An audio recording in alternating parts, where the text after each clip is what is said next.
So what does high cortisol look like? First of all, cortisol isn't a bad thing, not when it's in a short burst. We use it for pain relief, we use it to help us digest carbohydrates, fats and proteins, we use it to reduce inflammation. So it's not a bad thing in short bursts, but when we have what we call chronic stress, this is where cortisol can be a problem. So cortisol might show up in a number of different ways within your body and your biological system. The common ones are things like weight gain, and weight gain is directly related to potentially low testosterone. Now, some of these things may be related to other conditions as well, but in my experience, especially when dealing with men in their 30s, 40s, this weight gain is usually down to low testosterone. So if you haven't watched my last video, make sure you watch that, because that will help you and show you how to increase your testosterone. But reducing your cortisol is the number one way to increase your testosterone naturally. Mood swings, you might find that you're moody all the time and you find it really difficult to control how you feel. Anxiety, you might feel anxious. You might find that you've got low libido. Again, that's a very, very good sign that you've got high cortisol and low testosterone. You might find you've got fertility issues, puffy face, that's a good one as well. So you might find that you've got fat accumulating on your face, but your body is quite skinny. So skinny fat is a condition where you've got high cortisol and low testosterone. You might find that you feel that tired and wired. Now, this is really, really common. People that drink loads of caffeine in the morning to keep them going, they kind of crash mid-afternoon, and then they have to reach for something like sugary drinks to keep them going, and in the night they struggle to sleep. They can't sleep at night because their cortisol is all over the place. So the way this works is that your brain is sending signals to your adrenal glands to produce more cortisol. So what we need to do is find ways that we can control your adrenal glands better, control your brain function, and help reduce cortisol in your system. So the number one thing you can do to help reduce cortisol is get on top of your sleep and your sleep cycle. This is really important. So first thing in the morning, around 6 o'clock, your cortisol should kick in. This is why cortisol is a good thing. It gets you out of bed, it wakes you up, it gets you motivated.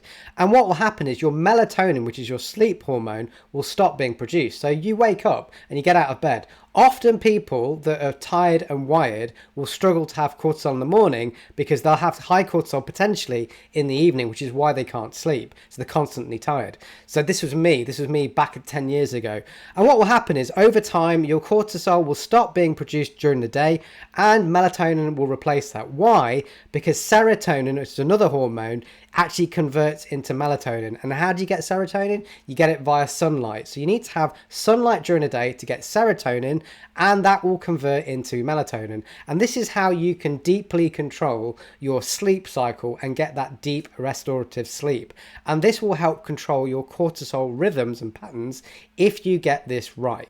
Now, if you are someone that has shit sleep, check out my playlist, which has got a sleep video in there, and I go into great detail on how you can improve your sleep, which is exactly what I did to improve my sleep, lower my cortisol, and increase my testosterone. Now, this is often overlooked, but that is people that overtrain or train late at night. I used to do martial arts straight after work, and I used to go to the gym, and I couldn't work out why my sleep was so bad. Well, the reason was I was overstimulating my nervous system. So after work, you want to kind of start to try and wind down. It depends on how late you work. So I often train at about 5 o'clock for an hour, but I do not go over that hour. I stopped doing classes at 8 o'clock at night, which were my martial arts classes, and I took care of my nervous system. So that's really, really important. You don't want to engage your fight or flight system in the evening. That will stop you from having good sleep, and it will also increase your cortisol. You want to monitor a thing called HRV, or heart rate variability. Now, I use a thing called a Whoop strap to do that. I've also used in the past an Oura Ring, which I've done reviews on. I'm going to talk about HRV in a lot more detail on another video, but HRV is a key indicator of how you can control your stress levels and whether you are overtraining or not. So make sure you have a look at that video when I do it, or have a Google about HRV and how you can control your HRV. So in the evening, what we're looking to do is to become parasympathetic dominant in our nervous system. We're trying to control our nervous system to calm it down. We do not want to do sympathetic activities like weight training, high intensity training, interval running, all that kind of stuff. It's going to jack up your nervous system and it's going to increase your cortisol. Fasting has become a really big buzzword in the health and well-being community, and people seem to be fasting all the time. But what people don't realize is that if you're someone with chronic stress, you really shouldn't be fasting, especially if you're trying to lose weight, because it's actually going to do the opposite. When we fast, we are telling our body that we are not eating food, which therefore increases our adrenal glands activity and increases cortisol. So I always recommend to people that are struggling with their sleep and have got high cortisol that you need to have protein in the morning. Now that said, you can have protein in different ways, but I would always recommend having a good dose, at least 30 grams of protein first thing in the morning, especially if you're a man. If you're a woman, you can go for a little less than that, but I would recommend a protein source first thing in the morning. So the benefits of fasting is often what people go, oh, well, I get this fat reduction, I get increases in growth hormone. Yes, that's all well and good, but if you're chronically stressed, you do not want to be fasting, at least not all the time anyway. You want to monitor your fasting and you want to monitor your HRV to make sure you're not redlining your nervous system. Yes, unfortunately, this sucks for a lot of people, but caffeine first thing in the morning is like an accelerator on your adrenal glands. So it activates your adrenals and you start pumping out more cortisol. Now, we do want a certain amount of cortisol in the morning, but we don't want to be overdriving our cortisol levels and increasing it unwantingly. So that's what happens when you have black coffee first thing in the morning. Now, you can reduce those effects of that caffeine on your body by consuming some fats and protein with your coffee. Now, in one of my videos, I'm going to show you how to create a great coffee, which has got some adaptogens in there and some protein, but I'll save that for another video. What I like to do first thing in the morning is have green tea, which has got caffeine in it, but it's a lot more gentle on your adrenal glands. And about 10 o'clock is when I will kind of go for my cup of coffee. So my cortisol levels have then reduced to their lowest. And then I'm looking to get some caffeine in there to boost my kind of energy for the day. And that'll keep me going until the afternoon. So try and push back your first cup of coffee till about 9:30, 10 o'clock, rather than first thing in the morning. That also depends on what time you get up. So I get up around about 7:30 and I push my coffee back till about 10 o'clock. So green tea or something more gentle on your system is the way to go. A lot of people struggle to do things like meditation and breath work, but trust me, it is the number one thing you can do to help increase your HRV and reduce your cortisol, and especially a specific type of breath work called coherent breathing. So what this involves, and you can do it, look online, there's lots of videos on YouTube where you can watch someone doing this, but effectively it's a 4-second inhale through your nose. We hold it for 1 or 2 seconds at the top of the breath, and then we breathe out again through our nose for 4 seconds. And we repeat that. And I do that for about 10 minutes a day, and I split it up. I try to do 5 minutes if I can, if I've got time, in the morning, and I do 5 minutes before bed. Otherwise, I do 10 minutes at bed. And I've monitored this on my Whoop strap, and I can see my HRV going up. On days when I don't do this breath work, my HRV goes down. So it's had a direct correlation with how I feel and how I turn up for the day and my sleep. So it's incredibly important. So definitely give it a go. Now, the way this works is that it activates what we call our vagus nerve. I'm going to talk a lot more about this on the next video, but the vagus nerve is our control system for our fight or flight or our rest and digest part of our nervous system, and I'm going into that a lot more detail in the next video, but that's what it's activating, and we want to activate our vagus nerve if we want to kind of decrease our cortisol. Now, this might seem a little hippified, but there's plenty of science to support it, and that is earthing or grounding. So you probably know when you go onto a beach and you walk along the beach barefoot, you feel relaxed, you feel good. Or if you go into a forest or you walk around in nature, you just feel good, and you can't really explain why. You think it's because you're breathing fresh air. Well, it's not. The reason why behind that is because you are getting grounded by the earth, especially if you're walking barefoot. And that's known as the Schumann resonance, which is 7.8 hertz. It's a specific resonance the earth gets from lightning strikes, and that actually charges the core of the earth, which then releases that through the earth from you stepping on it, walking on it, or getting earthed some other way. A 2004 study found that people that earth themselves during the night had much lower reduced cortisol. So that is fantastic by just doing something that's relatively free. Now, you can earth yourself in a number of different ways. You can actually walk on grass, you can just walk on a beach, or you can use things like earthing blankets, which is what I use. I've also got an earthing mouse mat, so when I'm at work, I'm constantly being earthed.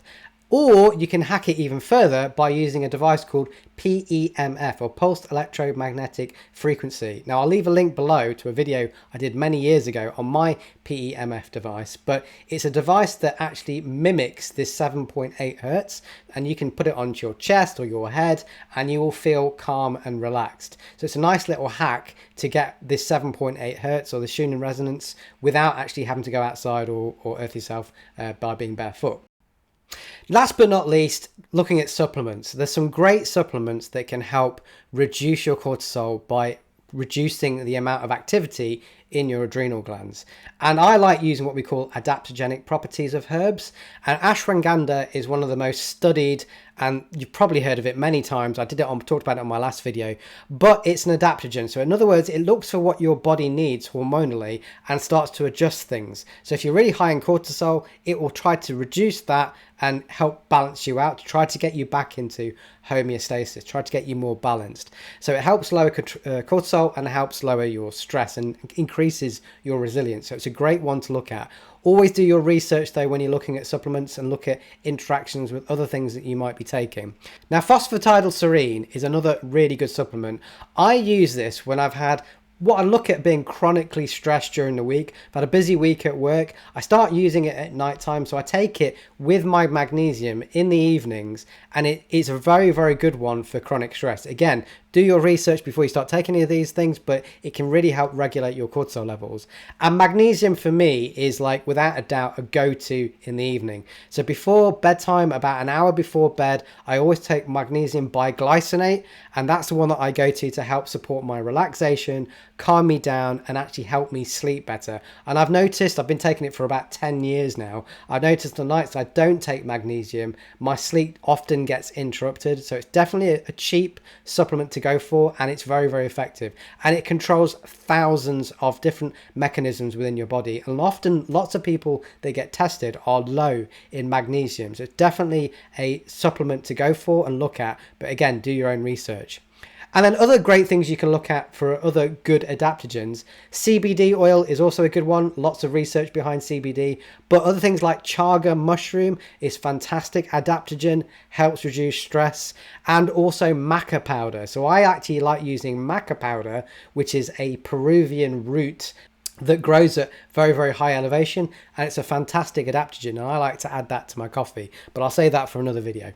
Carbohydrates, they're always demonized as being bad for you, but they're super important, especially if you want to reduce your cortisol levels. You probably notice if you have a big bowl of pasta or you have some potatoes, you feel calm and relaxed and a bit sleepy. And the reason behind that is that your insulin levels go up, which directly corresponds to decreasing your cortisol. It also increases your serotonin levels, which we talked about right at the beginning of the slide, that is also important, that converts into melatonin. So it's naturally calming on your nervous system. And the last thing is, if you're working out in the afternoons or the evenings, you want to have that post-workout meal to have some carbohydrates. It's going to help reduce that cortisol spike that the training's given you. So this is a really easy one to do, and it's completely free. And this is super important because you have to be very, very careful with the type of diet you're following if you are a stressed out person.